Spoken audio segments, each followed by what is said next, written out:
അങ്ങനെയാണ് ബാംഗ്ലൂരിൽ നിന്ന് വാർത്തകൾ വരുന്നത്. ഡിവൈഡറിൽ കയറി കാറുമറിഞ്ഞ് 4-5 പേർ മരിക്കുമ്പോൾ 4 അന്യരാകുന്ന പുരുഷന്മാരും ഒരു മുസ്ലിം പേരുള്ള പെൺകുട്ടിയും കടന്നു വരുന്നു.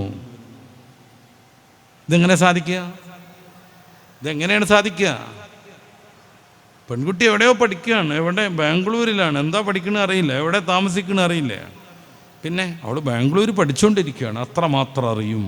എന്തൊക്കെ പഠിക്കണു അതും അറിയില്ല, എന്തൊക്കെ പഠിക്കണു അതും അറിയില്ല. നമ്മുടെ മക്കൾ നമ്മുടേതാവണമെങ്കിൽ കുറേ ടാസ്ക് എടുത്തേ പറ്റുള്ളൂ. രക്ഷിതാവാന്നുള്ളത് ഫോം പൂരിപ്പിക്കുമ്പോൾ മാത്രം എഴുതാനുള്ളൊരു സംഗതിയല്ല. പ്രസവിക്കാനും ഉമ്മയാവാനും എല്ലാവർക്കും കഴിയും, വാപ്പയാവാൻ അതിലേറെ എളുപ്പം സാധിക്കും. പക്ഷേ രക്ഷിതാവാവണമെങ്കിൽ ഇത്തിരി അധ്വാനം വേണം.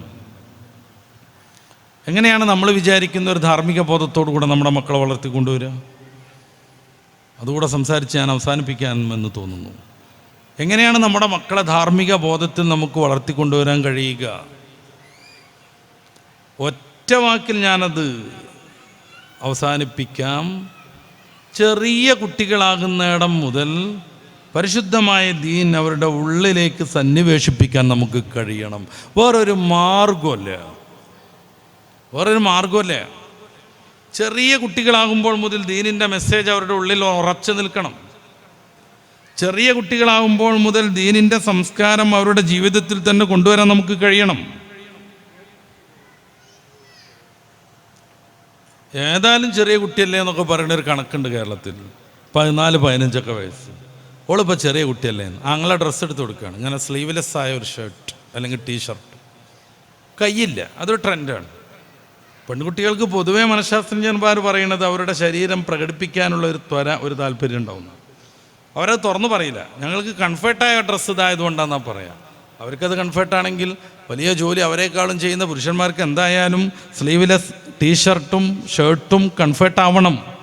അനുഭവം അങ്ങനെയല്ല.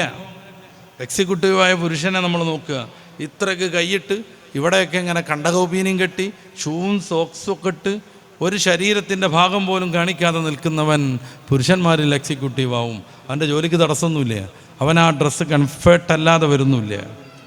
നേരെ മറിച്ച് ഒരു പെൺകുട്ടി എക്സിക്യൂട്ടീവ് ആവണമെങ്കിൽ പരമാവധി അഴിക്കണം. ആരാ പ്രിയപ്പെട്ട സഹോദരി നിങ്ങളെങ്ങനെ പറ്റിച്ചത്? ആരാണ് ഇങ്ങനെ പറഞ്ഞു പറ്റിച്ചത്? പെൺകുട്ടിയെ ഒരു പ്രൊഫഷണൽ ലുക്കിലേക്ക് എത്തണം എന്നുണ്ടെങ്കിൽ പരമാവധിക്കപ്പുറം ഡ്രസ്സ് ഒഴിവാക്കണം. ധാർമ്മിക മൂല്യം പാലിക്കുന്ന മതമേതായാലും കുറേ നന്മകൾ പാലിച്ചുകൊണ്ടിരുന്ന കേരളത്തിൽ പോലും